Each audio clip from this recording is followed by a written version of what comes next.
Boker Tov, on continue là où on en était. On va expliquer qu'une femme cachère, c'est celle qui écoute la volonté de son mari. Quand une femme, euh, dans le judaïsme, veut vraiment atteindre le niveau absolu du Har Sinaï, c'est compliqué à dire, et c'est pour cela que ça ne va pas dans le sens que simplement de la femme qui doit écouter son mari. Son mari va à droite, alors il va à droite, il va à gauche, il va aller à gauche. Alors tout de suite, les gens vont agir en disant, alors quoi, on est des chiennes, on réagit, on n'a pas le droit de réagir, et si on n'est pas d'accord, et si mon mari a tort, c'est évident qu'il y a une discussion qui doit avoir lieu. On n'a pas dit qu'il y avait un robotisme qui se mettait en application. Mais pourtant, la Gemara nous raconte combien de femmes ont eu un srout d'avoir des enfants talmidei chachamim, des enfants qui ont grandi dans le chemin de la Torah. Nous raconte la Gemara avec Baba Ben Bouta, par exemple, qui est cité dans Nedarim, à la page 66 Hamoud Bet, où son mari s'était trompé. Il parlait d'une langue différente, qui parlait perse, ou qui parlait, vous vous rappelez, euh, euh, l'araméen. Et donc, ça se ressemblait l'un et l'autre. Alors, à partir de ce moment-là, il y en a un qui a dit à l'autre, apporte-moi ceci, il apportait cela, apportait cela. On a déjà raconté cette histoire, donc je vais brièvement. Et la femme faisait au doigt et à l'œil exactement ce que disait le mari. Il lui dit, fais-moi cuire 2 petits pois. C'est une façon de parler en disant peu. J'ai pas envie de manger beaucoup de petits pois. Il lui a apporté 2 petits pois. Donc, elle a apporté 2 petits pois. Et après, il a dit, bon, alors fais-moi un peu plus, fais-moi 1 kilo je sais pas, je crois que c'était des lentilles, hein, c'est ça il y a tellement longtemps. Alors, fais-moi 1 kilo de lentilles, tellement j'ai faim. Il lui a apporté 1 kilo de lentilles. Alors, et il lui a dit la vérité, si c'est pour que ce soit comme ça, prends la porte et dégage, style. Prends la porte, bava, nachon, prends tes affaires et va-t'en. Et elle a compris, va prendre donc les bougeoirs et bava. Lui, il avait l'impression de dire la porte en hébreu, en araméen, qui veut dire la porte. Mais elle avait compris, va casser les bougeoirs, donc les grands tubes comme ça remplis d'huile d'olive, sur lesquels étaient placées les bougies, sur la tête du rab. Donc, qu'est-ce qu'elle a fait, elle? Elle a pris les 2 bougeoirs, elle a pris la porte, et elle marque comme ça, la chone, et elle arrive devant le rab, et Baba Ben Bouta, on l'appelait, la chone, et alors qu'il donnait son chiot comme ça devant des centaines d'élèves, peut-être des milliers, elle prend les 2 bougies, elle lui casse sur la tête. Alors, imaginez un petit peu la situation, l'huile de l'huile qui coule comme ça sur les habits, et les élèves, bien entendu, se lèvent pour agir en conséquence, le rab les met à leur place, il se tourne vers la dame, il lui dit... Je rappelle que Baba Ben Bouta était le Moshe Rabbeinu de cette génération à son époque. Hein, et il lui dit, pourquoi est-ce que tu as fait ça, ma fille? Donne-moi une raison valable. Elle lui a dit, je ne sais pas du tout. Je ne sais pas du tout. Mais ce que je sais, c'est que mon mari m'a dit de le faire. Et il lui a dit, alors, et vous l'avez fait? Il lui a dit, moi, ce que dit mon mari, je fais. Baba Ben Bouta, quand il a entendu ça de la bouche de cette femme, il a dit comme ça, je jure devant l'Éternel que de tes entrailles sortiront 2 enfants qui auront mon niveau en Torah, pour le mérite d'avoir écouté la voix de ton mari. Donc on voit que malgré tout, quand une femme fait la volonté de son mari, elle a vraiment un titre de tzadéket. C'est pas évident, surtout dans cette génération où alors on est complètement les hommes des femmes et les femmes des hommes. C'est pas du tout évident. C'est un travail de longue haleine. Mais ça fait partie aussi de la réparation de la femme. Et en réalité, bien entendu, si vraiment on est un homme et qu'on veut vraiment de faire sa femme une tzadéket, alors il ne faut pas la mettre non plus dans des situations, quand on est intelligent, où on sait qu'elle va nous dire non, pas du tout. Pourquoi? Pour ne pas définir hiver le titan mirchol. Mais quoi qu'il advienne, il est évident que l'homme, il se doit de donner, Bezrat Hashem, la porte ouverte à une discussion. Qu'est-ce que tu penses si nous faisons comme ci, cela? Avant de l'autre côté, que ce soit chas v'shalom, que Dieu préserve ce genre de couple. Chas v'shalom, la femme qui dirige le couple. Chas v'shalom. Dieu préserve que ce soit une femme qui dirige le couple. De l'autre côté, si on veut être roi, il faut faire sa femme une reine, ça c'est sûr. Mais de l'autre côté, il faut savoir que, comme le dit le roi Salomon, quand la femme prend les rênes d'une situation, alors il y a un problème. Bien entendu, de l'autre côté de la caméra, il y a des femmes qui auraient envie de me dire, mais attends, moi j'aimerais bien qu'ils prennent les choses en main, mais qu'ils bougent. Le mec, c'est un vase. Tu le déplaces pas, il bouge pas.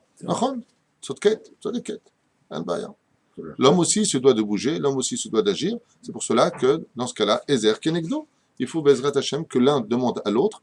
Mais l'astuce d'une femme intelligente, c'est que même si c'est elle qui dirige le couple parce que l'autre en face est complètement absent, parce qu'il a eu un problème dans la vie, parce qu'il a un problème psychologique, pédagogique, j'en sais rien, eh bien, la grandeur d'une femme, elle doit prendre les rênes de l'histoire comme l'a fait Dvorah, la prophétesse et la juge d'Israël qui a pris les devants face à Barak, qui rentre dans le tas, qui avance, c'est elle qui prend l'initiative. La grandeur de cette femme, c'est qu'elle n'a jamais l'impression que c'est elle qui faisait les choses. Ça veut dire qu'elle faisait tout, mais donne toujours l'impression à son mari que c'est lui qui faisait tout.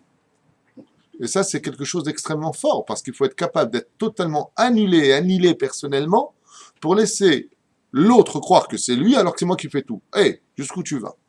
Il est évident que ça s'appelle une femme virtueuse, parce qu'une femme qui a tout sur terre, qui a un mari génial, des super enfants, qui a de l'argent, qui a la santé, elle part de ce monde à 120 ans, qu'est-ce qu'on va dire sur elle? Elle était gentille, elle était juive, on le sait. Toda Rabba.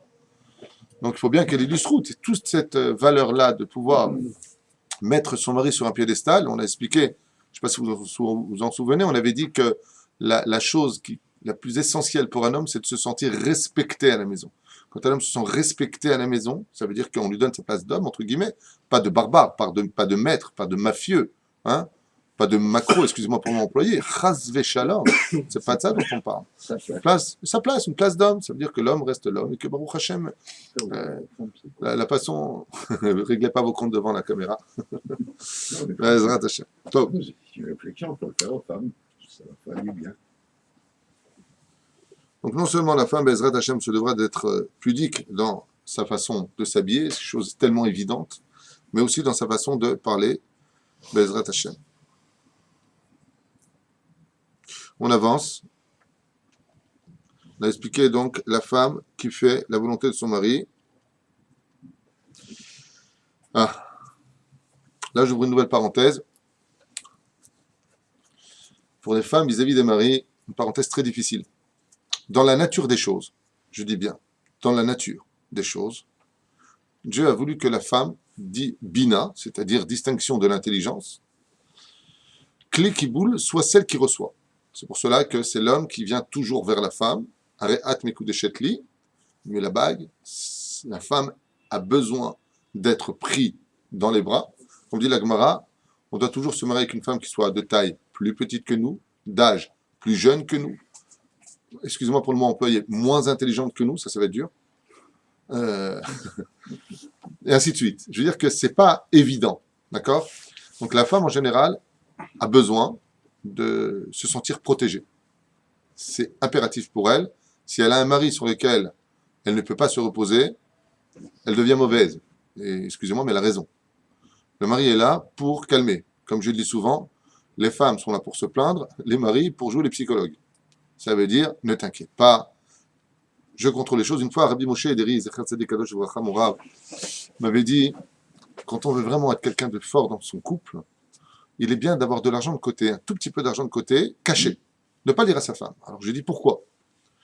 Pour passer en vacances seul ou je le tralouide. Il m'a répondu, non. Pour que s'il y a un coup dur, le mari disait à sa femme, ne t'inquiète pas, voilà, je les prends, je vais les régler. Demain, ce sera réglé. Waouh, mon mari a pu régler un problème. Elle a besoin, c'est vital pour elle, de savoir qu'elle puisse poser sa tête sur l'épaule de son mari. Ce n'est pas simplement un besoin, c'est aussi une halakha. Le mari, comme l'on dit dans la Ketouba, se doit de l'assurer, se doit de la mettre en confiance, se doit de la nourrir, de la loger, de la vêtir, de l'aimer, et ainsi de suite. Il y a des obligations sur lesquelles, comme j'ai souvent dit, le mariage, c'est prendre ses responsabilités face à soi-même et non pas derrière soi. C'est pour ça que les gens ne veulent pas se marier, parce que pour eux, c'est trop de responsabilité un mariage. Mais la responsabilité essentielle d'un homme, c'est d'être capable de prendre sa femme dans ses bras et de lui dire « ne t'inquiète pas ». Mais pas « t'inquiète pas », s'il ne t'inquiète pas, et lui après il va pleurer dans son coin, elle le sait. Hein. Non, malheureusement, aujourd'hui, dans cette génération, c'est un peu le contraire. C'est les hommes qui vont chez leurs femmes en disant « je suis inquiet, j'en peux plus, je ne sais pas quoi faire ». Et il faut qu'elles te disent, elles. Alors elle va dire « ça va aller ». Et quand tu t'en vas, la première dispute, elle me dit bah, « à quoi tu me sers ?» De toute façon, non seulement tu ne me réconfortes pas, non seulement tu ne me rapportes rien, mais de qui plus est, tu es ceci, cela, parce que le Yetzirah est très fort.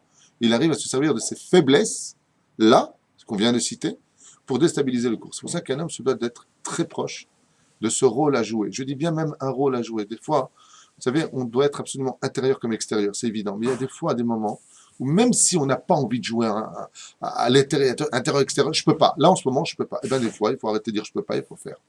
Quitte à ce que tu fasses l'acteur, d'accord, mais fais-le. Pourquoi? Parce que d'abord et avant tout, vous savez que quand tu souris à la vie te sourit. Quand tu es positif, tu apportes le positif. Quand tu es quand tu passes ton temps à Tchabéa toute la journée, tu apportes la destruction du temple. Il me dit Gamzol et Tova tout le temps. Quel rapport, je ne sais pas. Akol et Tova. Donc, il faut faire quand même très attention à cela. Par contre, pour en revenir au rapport entre la femme et l'homme, je fais une parenthèse que j'ai notée moi-même ici.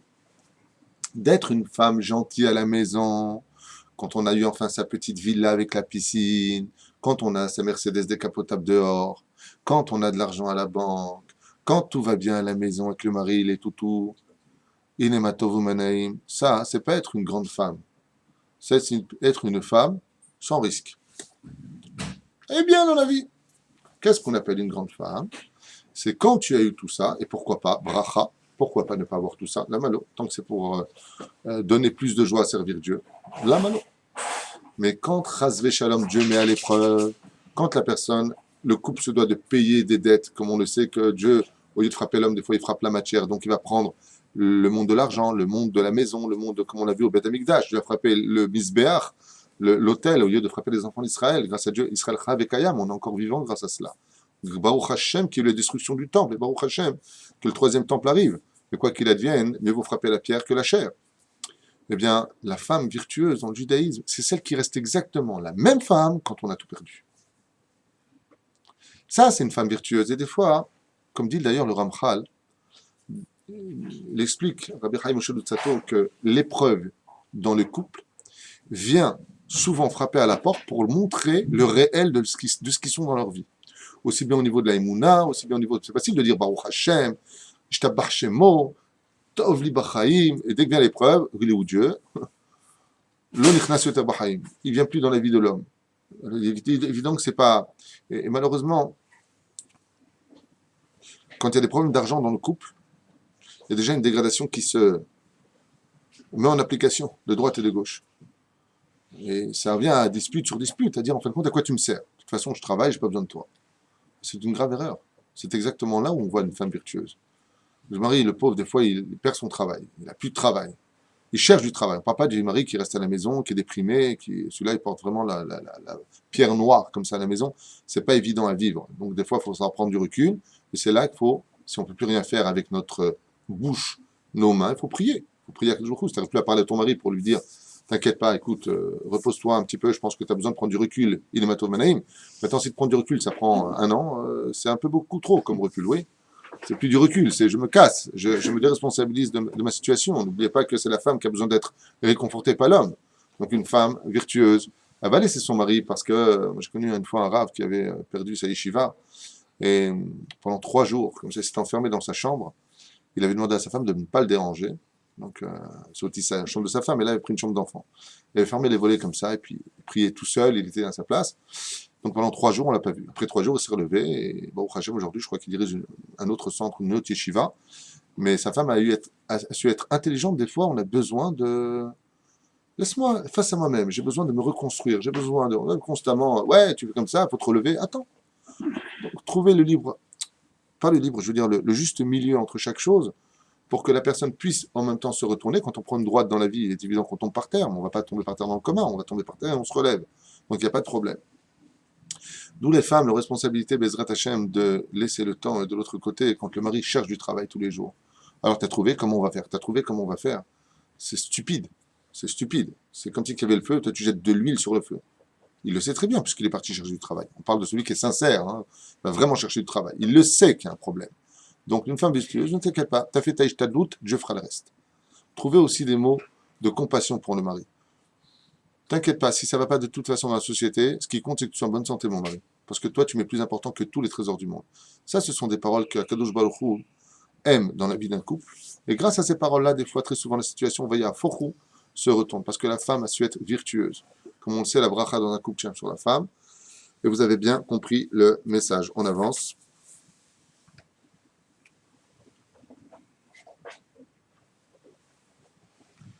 Dans les tikkunim, il arrive des fois qu'on se dispute.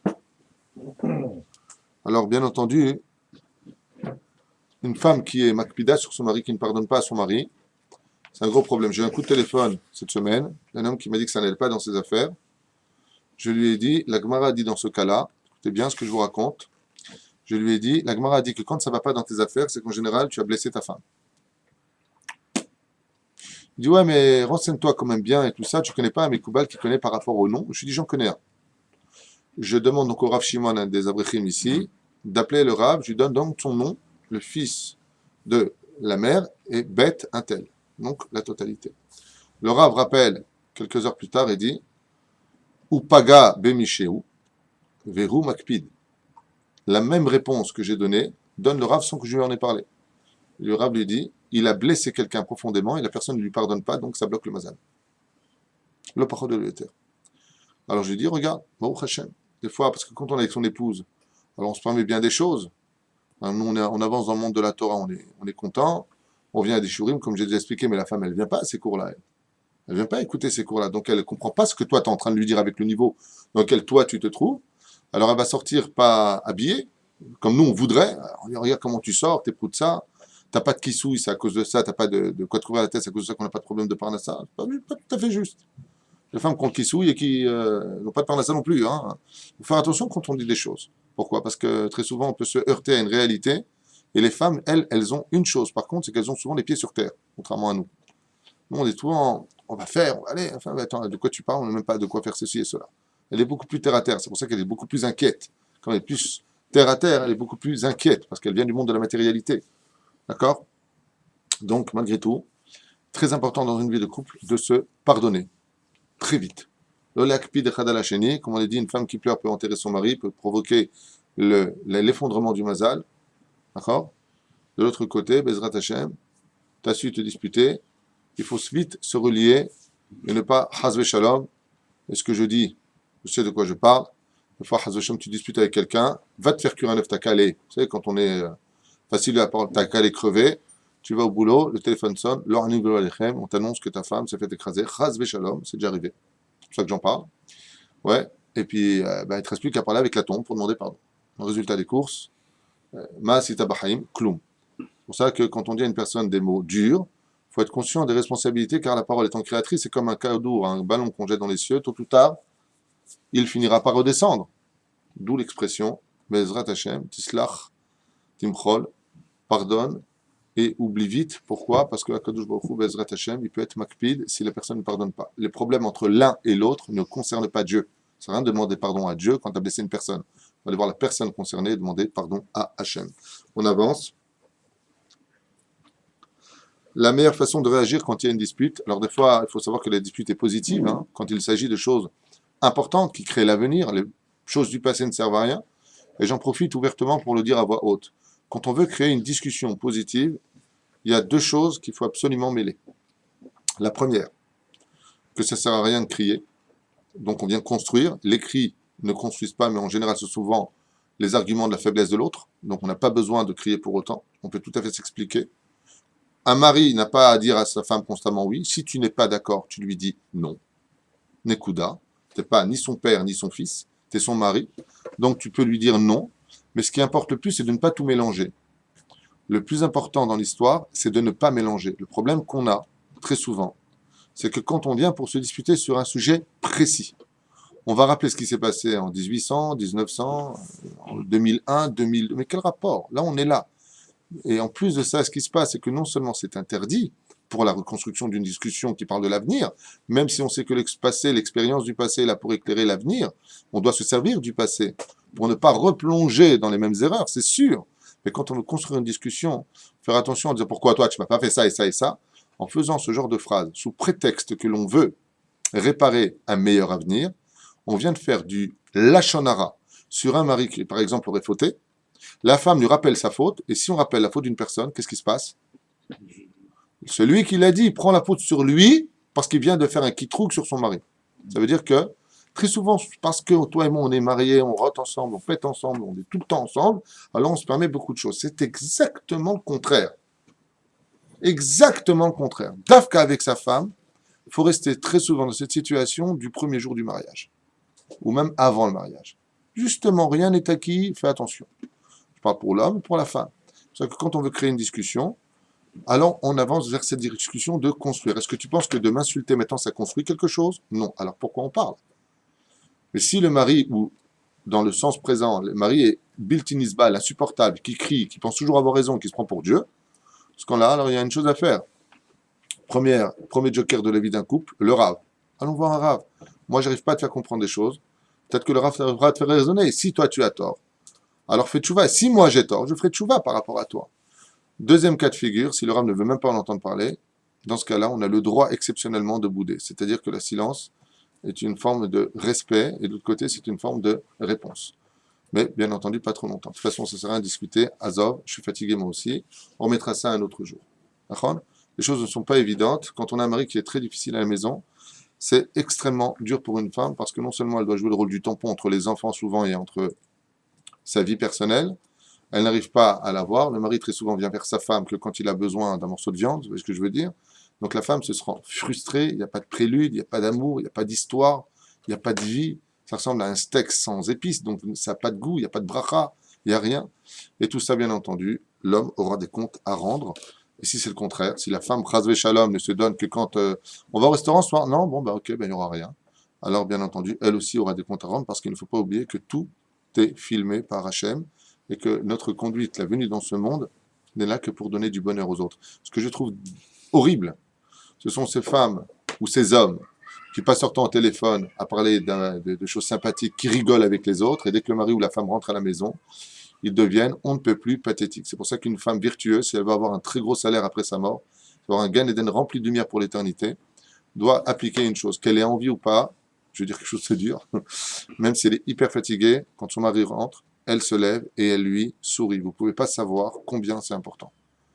Quand un mari voit sa femme se lever avec un sourire, même si on n'a pas envie, même s'il n'y a pas d'oseille, même s'il n'y a pas de santé, vous ne pouvez pas savoir combien grâce à cela que Kadosh peut lever une situation qui était complètement finie. Combien c'est important. Mais quand tu rentres et tu vois que l'autre fait la tête, que l'autre fait la tête, qu'est-ce qu'on mange ce soir? De toute façon, tu penses qu'à manger. Bah, il est quand même 8 heures, ouais, je suis fatigué. Qu'est-ce que tu manges? Ouais, je peux manger. Ça m'a pas un sketch de Coluche. Mon père ne disait pas que des choses bien, qu'est-ce qu'on mange ce soir? Bah oui, tu dois faire à manger. C'est pas une obligation. On va pas te fouetter, on va pas te mettre en prison si tu le fais pas, mais c'est par là que tu brilles aussi. Donc, Bezrat Hashem, la malo. Donc ça s'appelle être une femme virtueuse. Bessach Hakol. Lève-toi et souris. Tu as fait ton tafkid, ton mari ne le voit pas, tu n'as rien à faire. Parce qu'il y en a un qui le voit, c'est lui qui donne le salaire, c'est lui qui paye, c'est Hachem. Fais ce que tu as à faire. Et comme je le dis souvent, la meilleure façon de vivre sa Torah, c'est ce que je donne comme conseil à tout le monde, et à moi le premier. Reste toujours irréprochable vis-à-vis des gens qui t'entourent et vis-à-vis d'Hachem. Si tu as fait ce que tu avais à faire, et que tu es resté irréprochable, tu as fait ce qu'il fallait faire. Baruch Hashem, Ishtabach Shem Olahad, personne ne pourra rien te reprocher. Les autres, dans leur médiocrité, finiront par admettre que tu leur étais supérieur, et tôt ou tard, ils te diront pardon. C'est qu'une question de temps. C'est ça. Vous parlez pas ou quoi? On écoute, on peut pas parler beaucoup. Tu comprends tout? Il y en a un jour qui m'a dit que j'aurais dû vous épouser. Tov. Aujourd'hui, c'est faisable. Encore un titre rapide. Lot égalé leorea ma sheba'ala metzahara. Ne pas parler aux beaux-parents. Alors, les beaux-parents ont un rôle très important, les pauvres. Pourquoi j'ai les pauvres? Vous allez comprendre tout de suite. Quand il y a des problèmes d'oseille, Kaot Rabbi, papa et maman, on les adore. Quand il y a des problèmes d'oseille. Allô maman, ouais ça va, écoute, j'arrive pas à venir ce mois, est-ce que t'as pas la bagatelle de 1000 euros à me passer à toute vitesse? Ouais, pas de problème. Et quand les parents se mêlent du couple, alors, écoute maman, ne te mêle pas, ça te regarde pas. Par contre, on mange toujours ensemble à midi, tu vas faire les courses avec moi? Il y a effectivement un grand malaise dans ce domaine. D'abord et avant tout, il faut comprendre que les parents n'ont pas à se mêler des affaires de couple. Les parents n'ont pas à se mêler des affaires de couple. Très souvent, le couple va se disputer, ils vont même se chamailler. Et comme on entend des fois la mère qui se lève et qui dit « Eh oh, tu parles pas comme ça à ma fille. Ah bah, le slicha aujourd'hui, c'est peut-être ta fille, mais c'est aussi ma femme. Tu sais pas ce qui s'est passé dans la voiture. Tu sais pas ce qui s'est passé hier soir. Tu sais pas ce qui s'est passé avant-hier. » Alors, bien entendu, c'est pas évident quand on est parent. Mais ce qui est certain, c'est que si on pense qu'on va arranger des choses parce qu'on se mêle de la vie du couple, on peut se mettre un doigt dans l'œil, surtout dans cette génération, où la franchise est devenue le bouclier principal des gens. Alors des fois, c'est bien de dire les choses, mais il faut voir quel rapport on a entre soi, nous et son gendre ou sa belle-fille, pour savoir comment approcher les choses. Je m'explique. Si tu viens mêler en tant que parent, ta discussion avec ton gendre ou ta belle-fille et ton fils ou ta fille, sachant que ça va vraiment construire, parce que tu vas trouver les mots qui vont construire, avec leur permission, tu peux te mêler. Avec leur permission. Et si on t'a rien demandé, tu restes à ta place. Tu peux dire à ta fille, ça va avec ton mari? Je peux faire quelque chose pour toi? C'est tout ce que tu as à dire. Si ta fille elle te dit non, ça va. Tu sais, ma fille, tu peux me parler, il n'y a pas de problème. Non, non, je vais m'arranger. Ah, donc il y a un problème, sache que moi, en tout cas, je suis là pour toi. Ça, c'est des parents superbes. Plus que ça, ils mettent leur nez dans des affaires qui ne les regardent pas. Résultat des courses, on met ensuite les parents entre le marteau et l'enclume, sa femme entre le marteau et l'enclume, son mari entre le marteau et l'enclume, je parle des ou moi ou eux, je veux plus voir tes parents, je ne les supporte plus. Tout ça pourquoi? Parce qu'à la base, ils auraient voulu arranger des choses qu'ils n'ont pas à mettre. Et c'est ce qu'il dit par le Péléoët ici. Les parents n'ont pas à mettre leur nez dans les affaires du couple. À partir du moment où le couple va se construire, il y a des hauts, il y a des bas, c'est leur histoire. Quand ils sonneront, eux, la sonnette d'alarme en disant, regarde maintenant, j'ai un problème, il ne comprend pas. Comme disait ma mère en Tunisie, quand il y avait des conflits, que le mari disait à sa femme, dégage d'ici, et qu'elle partait, elle tapait à la porte de la maison qu'il a fait grandir chez ses parents, la mère, me racontait ma mère, n'ouvrez pas la porte. Elle disait à sa fille, là, pas du tout, tu rentres pas à la maison, tu retournes chez ton mari, tu t'arranges avec lui. Et on voyait très peu de divorces.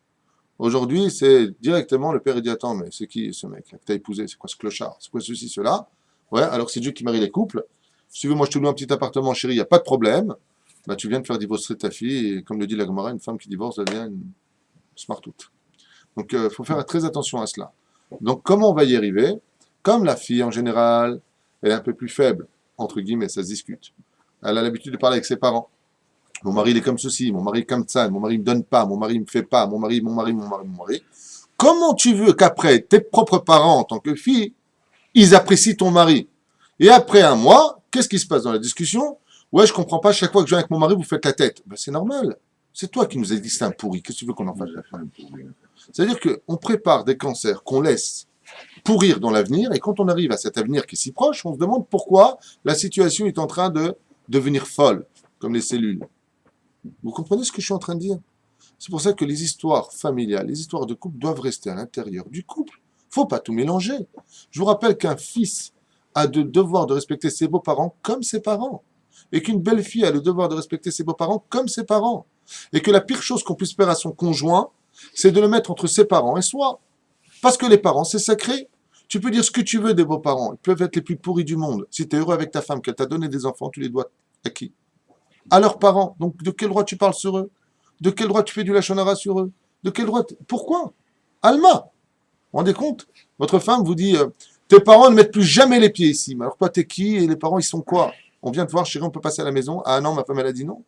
Pourquoi? C'est pour ça que toutes ces choses-là doivent être extrêmement mises de côté. Il faut en discuter une fois de plus de façon mature, avec amour, et surtout ne pas mettre celui soi-disant qu'on aime entre le marteau et l'enclume. C'est pas grave. Les parents, je sais, il y a quelqu'un ici, je ne veux pas donner de nom, qui avait un problème avec ses beaux-parents, qui habitent très très loin. À chaque fois qu'ils viennent à la maison, c'était le balagan. Je dis, mais pour une fois dans ta vie, essaie de les voir d'un bon œil. Et sache qu'ils ne viennent que 48 heures voir leurs filles et les petits-enfants. Il a fait, il m'a répondu, il est venu me voir, il m'a dit, Baruch Hashem, ça s'est très bien passé. J'ai, pour une fois, essayé de voir le bon côté de ces gens-là, comme le dit Rabbi Nachman de Breslev, et ça s'est très très bien passé. La malo. Mais tu peux pas dire à ta femme, tes parents ne mettront plus jamais les pieds ici. Mais alors c'est qui elle après?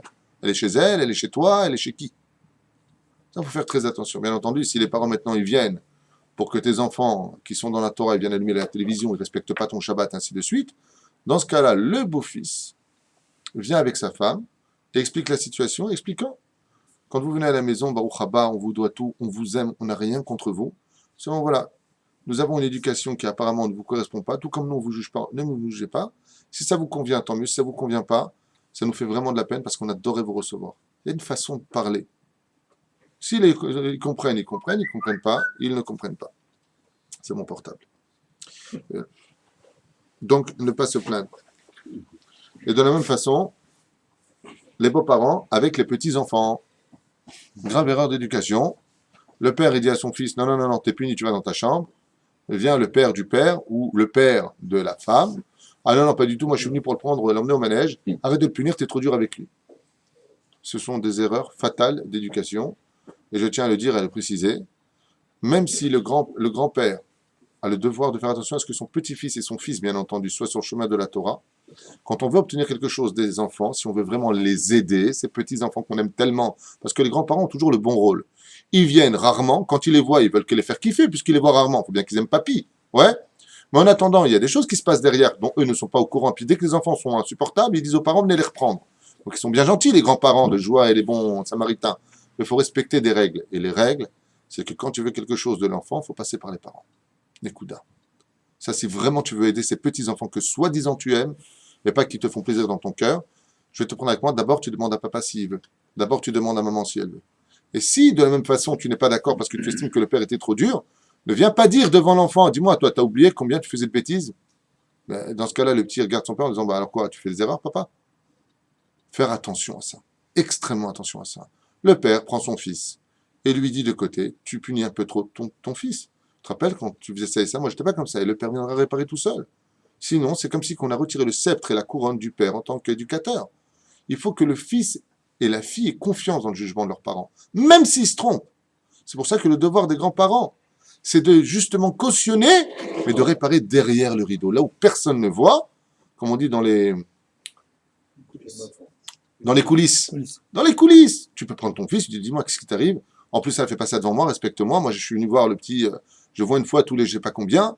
Ça, oui, même dans tout dedans. Après tout, pourquoi pas? Vous êtes père et fils, il est matov manaïm, de parler un petit peu d'amour et d'éducation que tu as oublié, mais pas devant l'enfant. Parce que l'enfant, après, qu'est-ce qu'il dit? Ben, tu vois, même papy dit que c'est pas, maman dit que t'es un naze, papy dit que c'est pas éduqué. Qu'est-ce que t'as fait du père? Une savate. Après, vous voulez que le père, il retrouve sa place à la table. C'est pas possible. Donc, faire attention à tout cela. Et ça, une fois de plus, c'est le tafkid de la maman.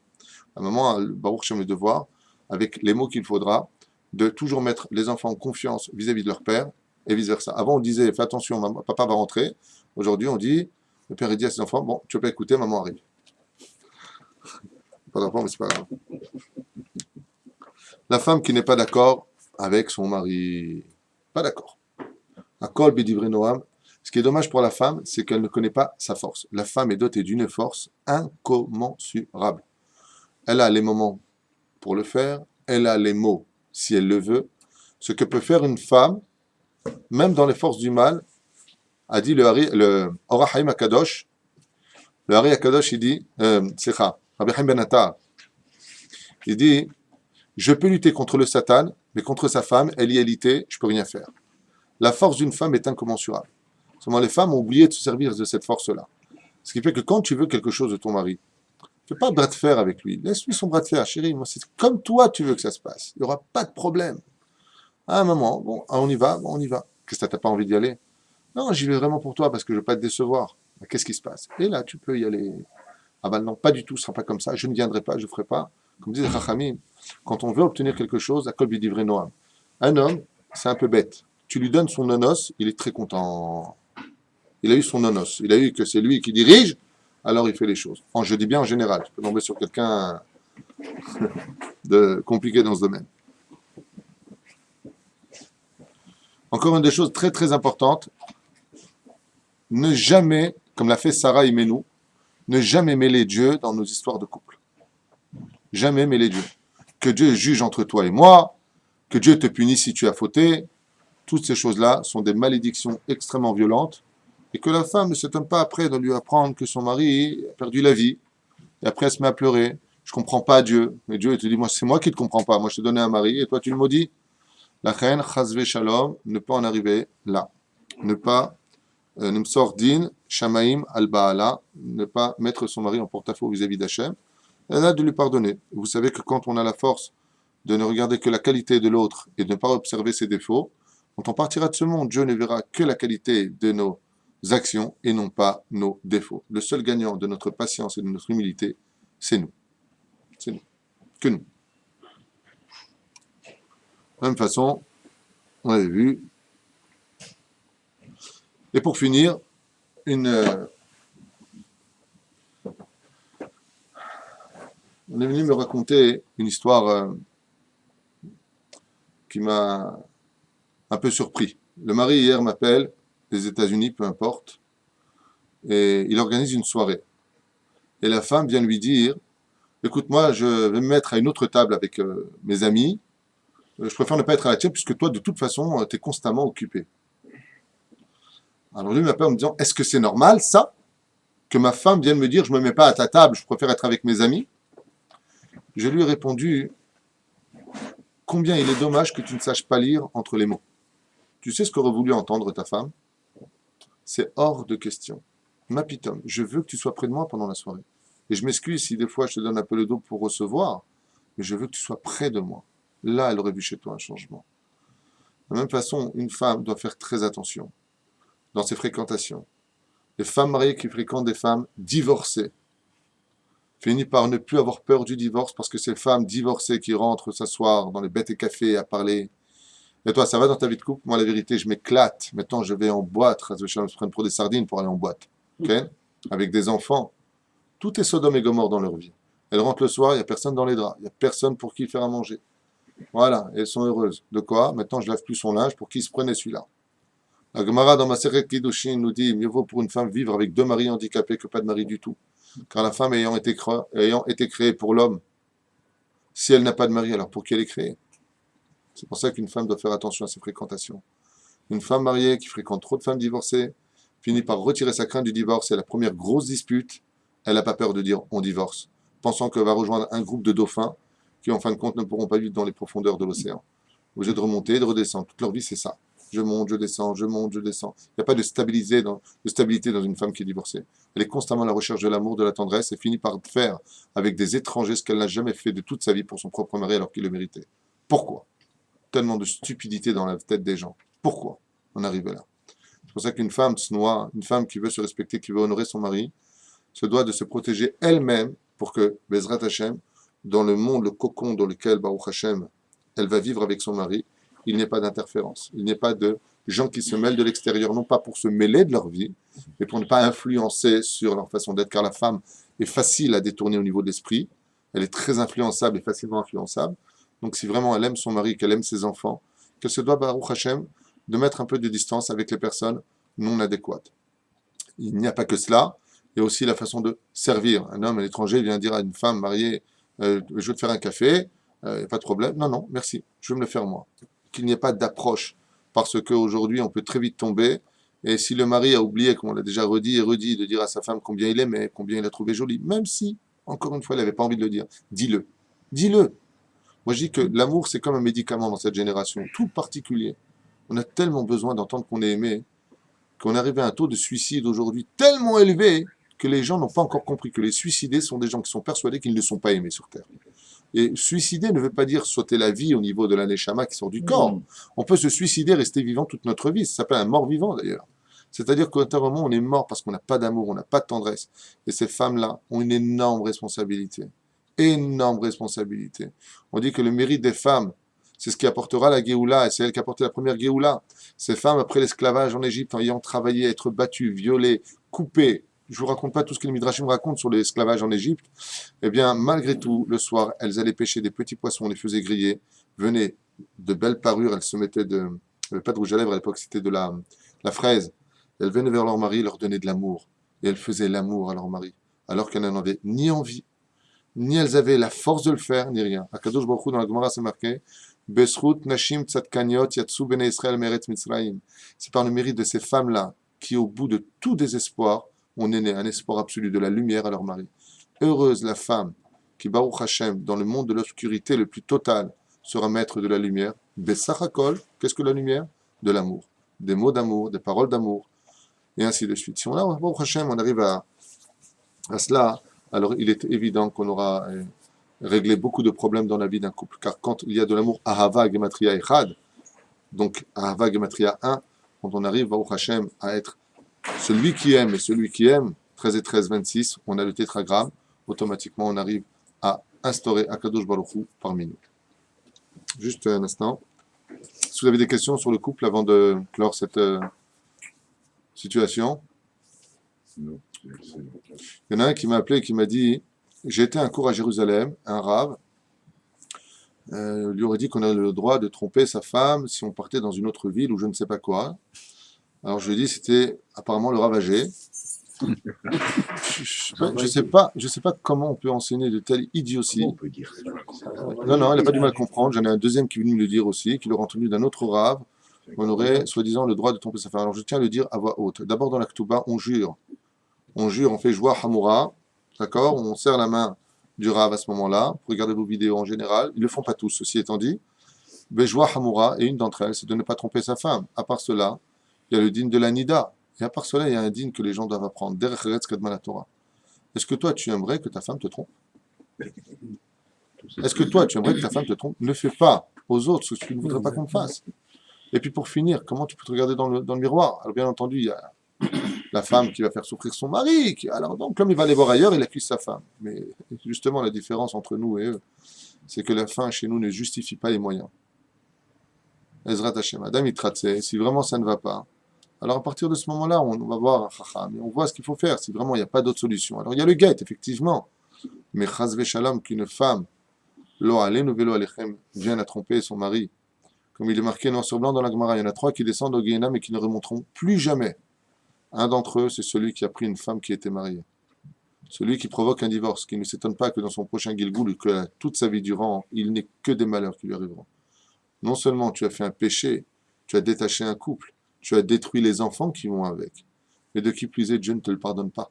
Yored Gehinam, velorle leolam. Il descend au Gehinam et ne remontera plus jamais. Donc pour cela, si on veut, Bezrat Hashem, être une femme virtueuse à la maison, bien entendu, tout ce que je dis, c'est s'il n'a pas fait de tchouva. Si vraiment elle a fait de tchouva, elle a fait le tikkun qu'il fallait faire. Hashem Yazor, que Dieu l'aide. On parle de s'il est parti sans teshuva, Ken. Et qu'une femme virtueuse, Bezrat Hashem, si je peux me permettre le mot, de fin avec cela, si vraiment elle veut protéger son mari dans le monde dans lequel on vit, où la sexualité est tellement, tellement jetée par terre, tellement simple de tromper aujourd'hui, tellement simple de faire des avérotes avec la Brit Mila, qu'une femme virtueuse, Bezrat Hashem, saura faire tout ce qu'il faut pour que son mari n'aille jamais voir ailleurs. Tout ce qu'il faut, bien entendu, aussi dans le cadre de la halakha. Tout ce qu'il faut avec la vie d'un rave. Si elle doit être sexy pour son mari, dans la chambre, tsniout, makara. Si ton mari te trompe ou qu'il prend une femme mariée, tu le descends au Gehinam. Être là, asot Hashem et firu toratecha. Tu vas te faire un petit peu sexy pour ton mari, le plaire. Anil yodea. Va voir un rave, ou une rabbinite plus exactement. Elle te guidera comment faire les choses. Si ton mari veut certaines choses que toi tu ne veux pas faire, vois si c'est permis ou assourd. Afin de Bezrat Hashem, de récupérer les choses. Des fois, il faut rentrer dans la boue pour récupérer le plus grand diamant qui s'y trouve. La reine, bien entendu, tout ce que je dis, c'est avec un avis de Bar Torah, Da Torah, c'est-à-dire qui va sur la Torah. Tant si son mari veut l'attacher avec des chaînes, la frapper, c'est sûr que là, il y a un gros problème, qu'il a qu'à prendre sa belle-mère. Mais, non, je veux dire par là qu'il faut faire attention à cela. Dans cette génération, je vous le dis, comme a dit le Rav Ovadia Yosef Shita chez Bedel Haïm Aloukim, Rav Ovadia Yosef, il dit aujourd'hui, les femmes ont intérêt à être très belles pour leur mari, parce que la concurrence est rude dehors. Donc que les femmes entendent bien ce message, de plaire à leur mari, d'être souriantes, de protéger tout cela. On croit que tout est acquis facilement, on croit que c'est mon mari, c'est le père de mes gosses, il n'est pas content de le casse-casser, et voilà que quand ça arrive, il ne reste plus que nos larmes pour la fin de nos jours, si on n'a pas retrouvé autre chose, et à part cela, qui te dit que tu trouveras mieux? On sait ce qu'on a, mais on ne sait pas ce que l'on retrouvera. Kol Tov.